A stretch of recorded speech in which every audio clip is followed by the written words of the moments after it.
The day appears to be over for Ricky Rudd. Just seconds ago, a huge puff of smoke from the Quaker State Buick. The yellow came out, and Ricky Rudd moves into the pit area. Tough break for the guy who was charging to the front. Now we have both Rudd and Wallace in trouble here in the last few laps, and a lot of action once again on pit road. And a tough break for Ricky Rudd, but a good break for Rusty Wallace, who had made that unscheduled pit stop. Now he gets to catch up to the field.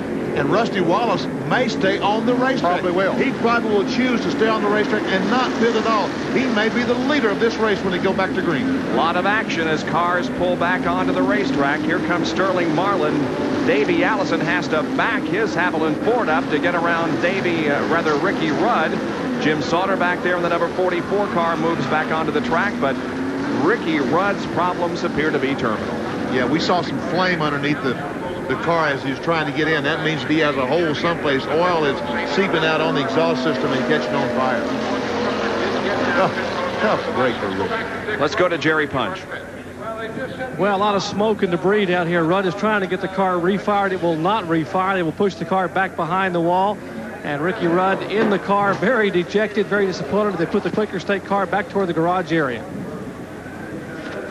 Rudd, when won at Sonoma earlier this year on the road course, was going for 3 consecutive road course wins, but it will not happen this afternoon.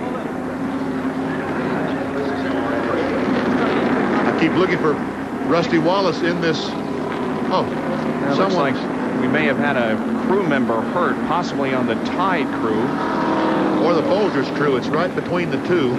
Now, Ken Schrader had just come in for an unscheduled pit stop during the green just before this caution came out. He had a tire shredded on the Folger Chevrolet, but he should have remained in the lead lap. Looks like it's a member of the Tide crew. Let's go down to Jackaroo. Tony Casanova is the tire carrier for the Tide crew. He was carrying tires around for service on Darrell Waltrip's car. As he was running back around, he was hit by another car. They brought him back over the wall here. The medics are assisting him right as we speak, and they will most likely transfer him to the infield care center for further observation and for administration.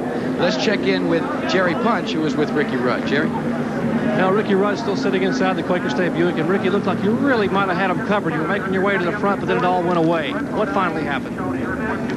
Well, Jerry, the car really run good. You know, we sort of at the beginning of the race, we took control, and then we sort of got caught out of sync on the pit stops. I didn't get into pits early enough, and we got out of sync, but I felt like we had the strongest car. I had to come through the traffic, and it was really just starting to run hard there at the end, and something happened to the motor. It broke a piston or something happened. I'm not really sure what it was.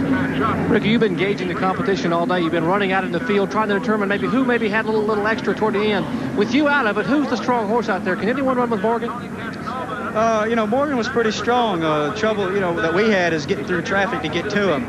I felt like, you know, we definitely could have given him an awful good race, or, you know, they're calling our lap times off. We were quicker than him, but the trouble was just getting up there to him to race him. But it's really hard to say. Some guys take off on the break and run quick. There's some fast guys that are still hung back in the pack that are having trouble, and if they can get track position, it's anybody's race. Ricky Rudd will exit here at the Budweiser at the Glen. The Quaker State Buick gave it a whale of a run, but it will all come up short here as he heads for the garage area. He also exits this team at the end of this year and announced just a couple of days ago that he will be driving for Rick Hendrick in 1990 in the number 5 car that will be vacated by Jeff Bodine. 70 laps have been completed, 20 more to go here at the Budweiser at the Glen, and we'll be back with more after these messages. Stay with us.